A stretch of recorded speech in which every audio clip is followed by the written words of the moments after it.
Right, I'm here working on my 2005 Mazda 3, and I'm just now taking the engine out of this. Said going to be doing a swap.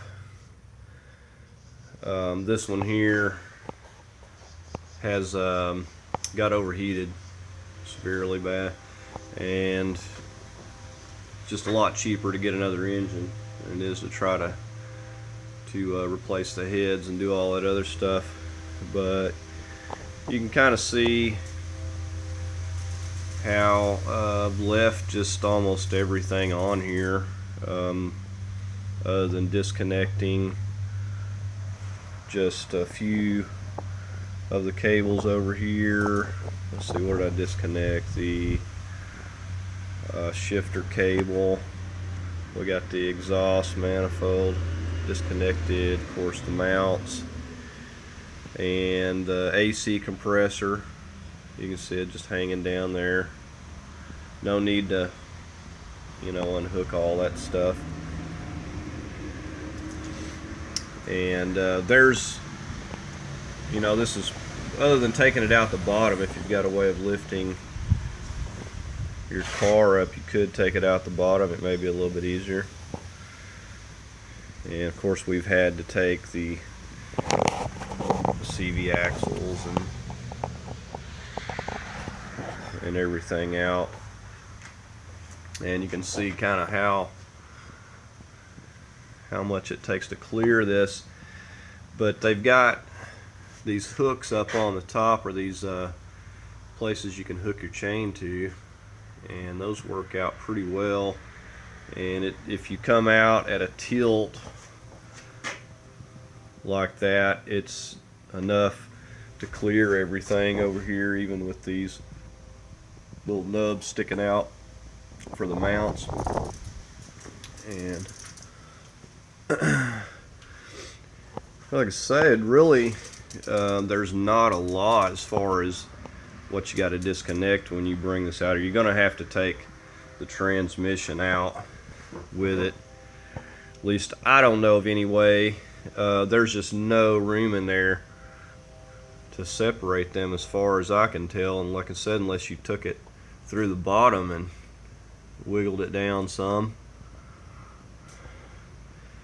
And said the only thing that's kind of tight as far as bringing it out would be that exhaust manifold, but it just kind of push it over to the side and kind of watch it, and you can see where coming up it kind of scraped a little bit. Didn't hurt nothing.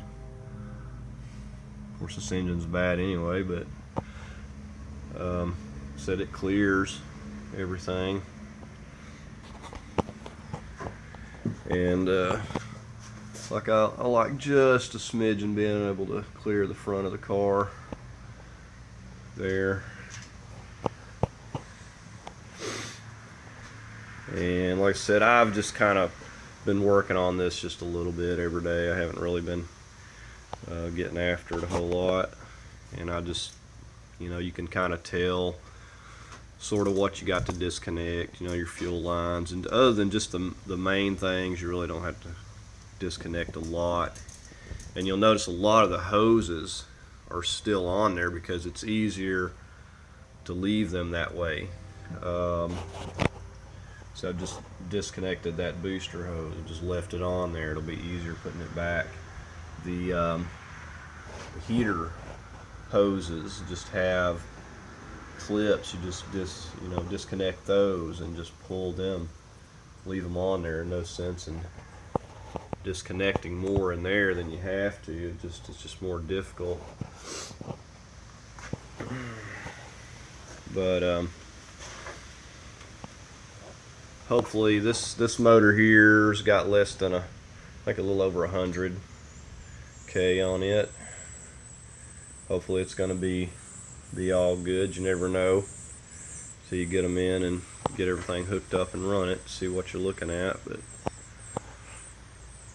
so it's not going to be as simple as just hooking this one to the transmission and slapping it back in here. I do have to do some things to it. I'm gonna have to get some valve cover gaskets on it. I've just, haven't really done a lot to it. This intake's actually busted on this one, but I would have to do those intake gaskets as well, even if it wasn't. But I'll be taking the intake off of the other one. And the intake, I notice, is very difficult to get to in the car if you're doing those. I really can't see any way of doing other than taking the front, the bumper and all that stuff out of the way. It just looks way too difficult to get in there to even do that. So I'll be doing the valve cover, the intake gasket,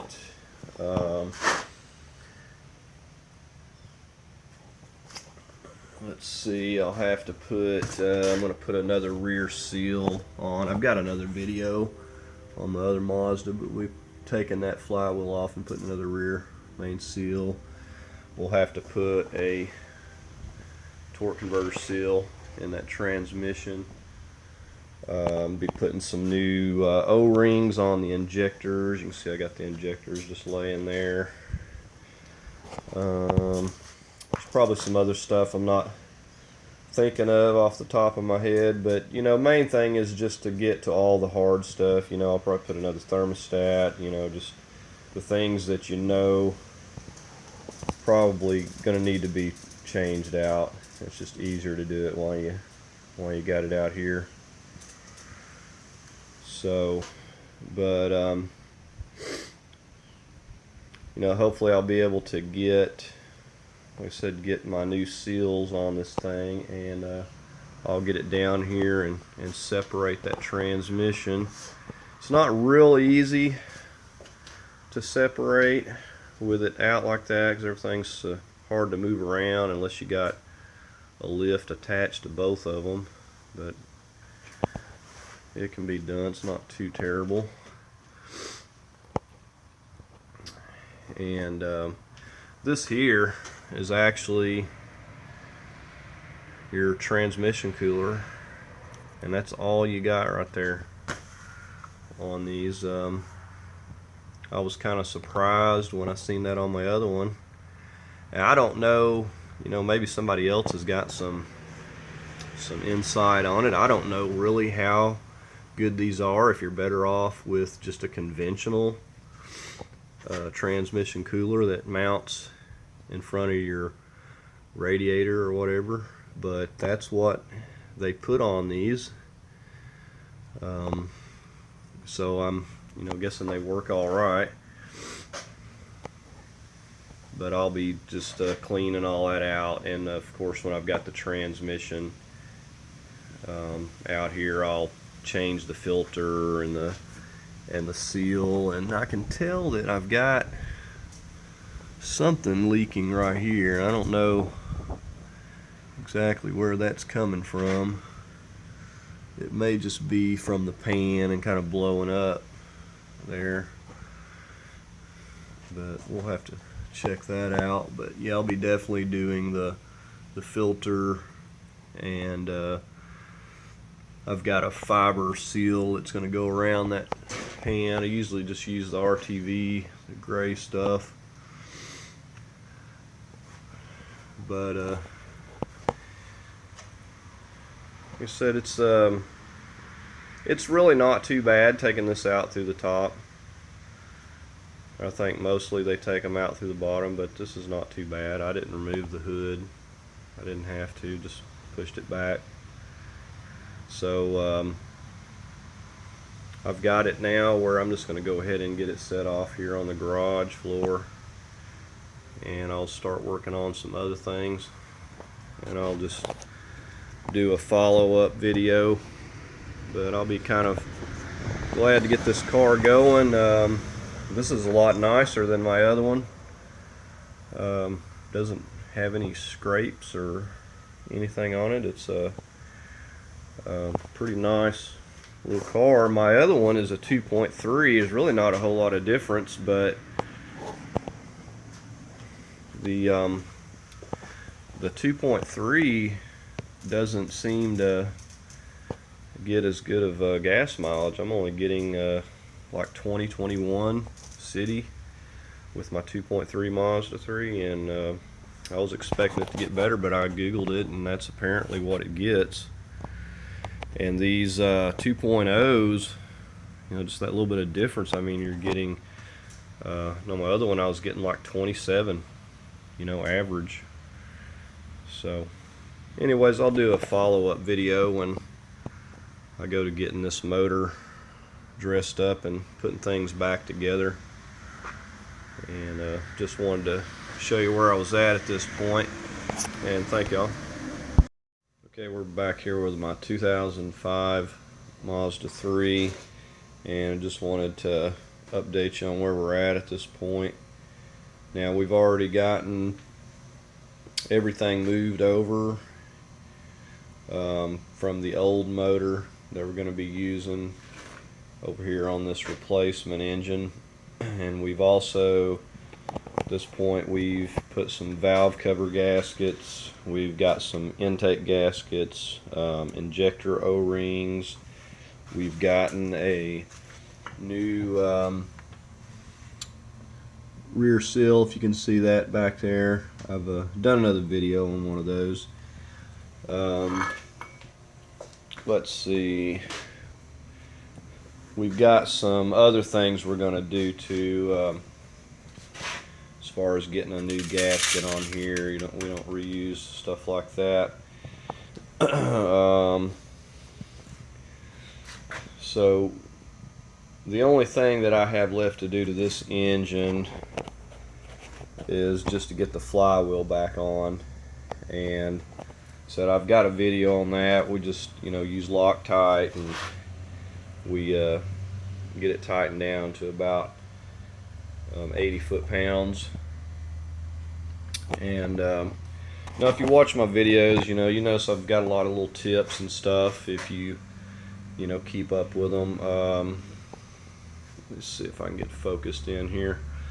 Okay, this is my transmission that I've been working on. Just got it over here kind of hoisted up on the bench, and it's just easier while I've got this out that I've took and got my filter and stuff and my gasket done.